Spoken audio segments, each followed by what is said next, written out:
Hi, my name is Mike Pishfine. I'm a GI medical oncologist at Johns Hopkins University, and it's my pleasure to be a moderator here for a GI oncology tumor board.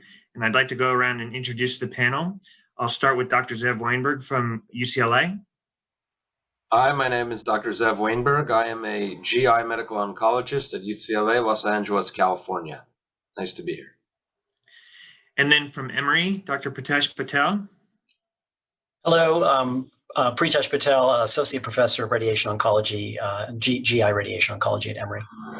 From Memorial Sloan Kettering, Dr. Martin Weiser. Hi, I'm Dr. Marty Weiser. I'm a surgical oncologist and colorectal surgeon at Memorial Sloan Kettering Cancer Center. And finally, from Washington University in St. Louis, Dr. Carrie Siegel. Hello, my name is Carrie Siegel. I'm an abdominal radiologist at the Mallinckrodt Institute of Radiology at Washington University in St. Louis. Well, thank you all for joining us. It's going to be some very interesting discussion about some exceptional cases, and I think we should go ahead and dive right into it. This is a 62-year-old African-American male with stage 4 left-sided adenocarcinoma of the colon with lung and liver metastases. Status post partial hemicolectomy due to obstruction, microsatellite stable, pan-RAS-RAF wild type with a 3+ expression of HER2, now with slowly progressing disease after 6 months on 5-FU oxaliplatin and bevacizumab. So what would be the recommended option for this patient for additional treatment in the setting of HER2 overexpressed disease? So the patient presented initially with nausea, vomiting, and a 40-pound weight loss over several months and bowel obstruction, but with a decent ECOG performance status maintained, surprisingly. There didn't have any significant medical history and no significant social history. The family history was relevant for his mom that had early stage colon cancer in her 60s, a sister with breast cancer, and 2 siblings with colon polyps. The CT scan showed multiple pulmonary nodules, and actually, since the images are here, Dr. Siegel, do you want to just walk through these images? Sure. The first image on our left just shows multiple pulmonary nodules in both lungs. The middle image is a portovenous phase image, and we can see multiple liver lesions in all segments, either compression or occlusion of the portal vein. And anteriorly, you can see the tumor has breached the liver capsule. There's also ascites. If we look at the image on the right, we can see the sigmoid colon. And when we look at the middle image again, we can see that the descending colon is distended and fluid-filled, possibly a functional component from that sigmoid colon cancer downstream. Very good. Okay, so starting in July 2020 with a very elevated CEA, the patient underwent an urgent partial hemicolectomy, and the pathology revealed an invasive adenocarcinoma moderately differentiated continuous with a serosal surface, so PT4A. The margins were negative, lymphovascular and perineural invasion was identified, and 4 out of 8 pericolonic lymph nodes were positive, so PN2A. Molecularly, the patient again had pan-RAS-RAF wild-type disease, but with 3+ HER2 overexpression.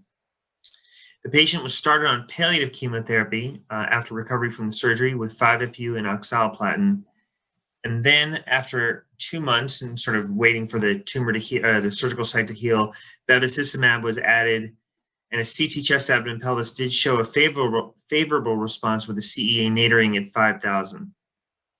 Unfortunately, in February 2021, the patient's CT chest abdomen pelvis showed stable pulmonary nodules, but innumerable hepatic metastases was a mixed response, some decreased and some increased, but a CEA that was clearly climbing, now 11,000.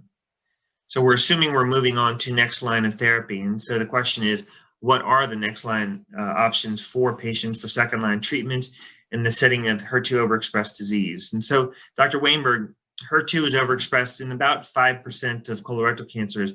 When would you consider HER2-directed therapy?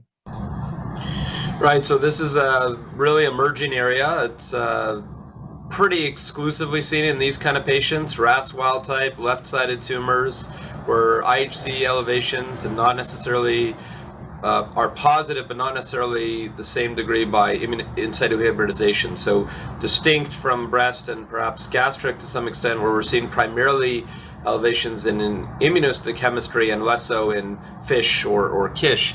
Now, at this time, we have a number of data sets showing a role for various anti-HER2 therapies, originally trastuzumab velpatinib in the Heracles study, and then subsequently in the MyPathway study, trastuzumab pertuzumab, and perhaps most recently in the Destiny trials with trastuzumab deruxtecan, we're seeing a number of data sets showing response rates in the 30 to 40% range with a number of different agents. Now, the challenge is the majority of those studies almost exclusively has been after FOLFIRI-based therapy. So at this point in time, those randomized data sets are not available, and new studies are comparing HER2 therapies in the second-line setting, but we're not there yet. So at this point, I think the right therapy for this patient is FOLFIRI-based chemotherapy, because it's still a little too early. We don't have any data to support it. I would consider it, certainly, if the patient couldn't get FOLFIRI for whatever reason, though. And would your recommendations be any different for a RAS mutated cancer? So RAS mutation in HER2 is very exceedingly unlikely. And by that, I mean probably upwards of 95% of true HER2 overexpressed colorectal cancers are in RAS wild type tumors. It's not impossible, but it's exceedingly unlikely. I would actually question the RAS mutation if I saw it in this context, or question HER2, I should say. But if you're referring to the role of an anti-EGFR therapy for a HER2 positive colon cancer, it's also very controversial. It's not clear that these people get any benefit from anti-EGFR antibodies, actually, and the results have been inconclusive. It is the subject of a current randomized trial in SWOG, which is comparing irinotecan and an EGFR antibody versus trastuzumab-based therapy. But to be fair, there is data, compelling data, suggesting that the anti-EGFR therapy may have a very, very limited role in true HER2 positive disease. Gotcha.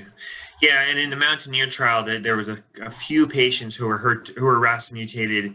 That was tucatinib and trastuzumab, and they clearly did not show benefit from this dual HER2 therapy. So I agree with you. It would be really sort of either question the diagnostic testing, or but also not offer dual HER2 targeted therapy for this patient. One last question, just sort of thinking about a potential scenario. Again, we've been talking a lot about the fact that molecular profiling for particularly colorectal cancer is happening right at diagnosis, and some centers are adding HER2 testing up front. And so if you had, given the data for trastuzumab FOLFOX in gastric cancer, if you had a HER2 positive colorectal cancer up front, would you consider adding trastuzumab?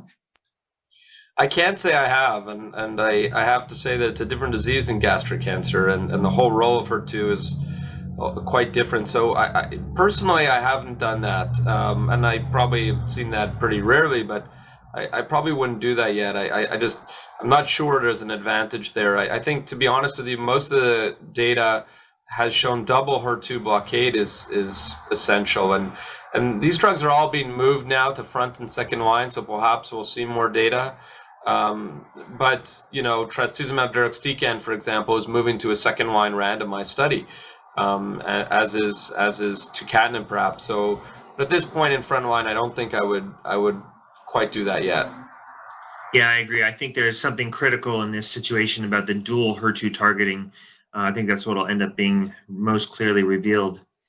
All right, so I think, you know, this was a case that was essentially second or third line therapy, and we did agree that the panel did agree that while the patient had HER2 overexpressed disease, that so far the studies have really been looking at that in the third line and beyond setting. So by the book, we'd probably recommend 5-FU and irinotecan based therapy, although there are some really important ongoing studies looking at the dual HER2 targeted therapy in the second line setting, and that we would probably not recommend HER2 targeted therapy for RAS mutated disease, but really that's actually the co-overexpression of HER2 in the context of a RAS mutation is exceedingly rare and almost should be second guessed.